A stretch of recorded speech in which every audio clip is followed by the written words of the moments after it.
A Ukrainian woman with ties to West Michigan who fled her country after the war began is returning home. Nataliya Zaboychenko was an exchange student in Saranac 4 years ago. These days, she's a refugee in Germany, awaiting the war's outcome. News 8's Joe Lafergie talked to Nataliya about her plans to return to Kyiv. We'll resume conversation. She talks about her excitement, her fears, and her future plans.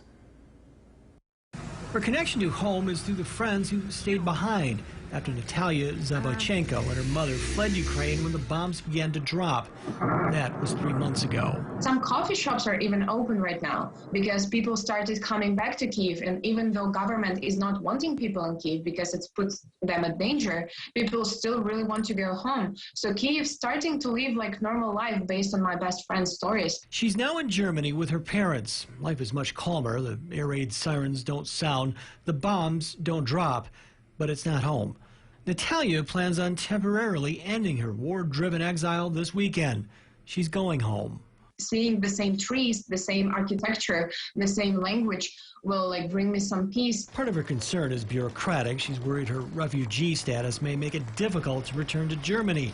But the larger, more obvious concern is for her safety. The bombing can happen anytime that I'm in Ukraine, and I'm kind of I think I'm okay with it, but it's easy to say that you're okay with it when you're still in Germany. But when I go to Ukraine, I might feel differently. I might be like, oh, I fooled myself. I'm actually scared. Nataliya's travel plans will take her by train and bus from Munich to Ivano-Frankivsk in western Ukraine to surprise 2 close friends who stayed behind.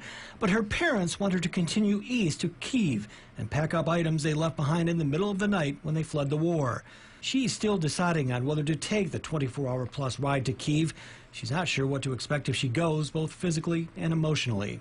And they want me to go to the apartment where I spent my last 10 years of my life and see it all dusty, and I'm not sure if our windows are fine because when the bomb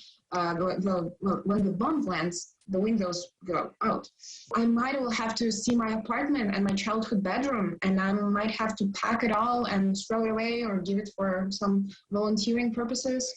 And that's going to be destroying. Nataliya plans on returning to Germany after her trip home. She hasn't decided what happens beyond her return. Nataliya is convinced Ukraine resolve will win the war with Russia, but that's someday. For now, she's planning her life day by day. I'm allowed to stay here for 2 more years before I have to change my status or decide on something. So at the moment, I'm just figuring out it here. Maybe I will have a job. Maybe by that point, will already know German. Maybe there will be no point of me coming back now because I've gone so far.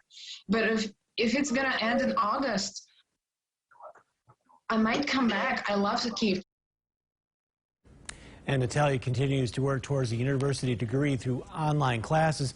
Her experiences fleeing the war and sharing stories with her friends still in Ukraine has been the subject of many of her essays.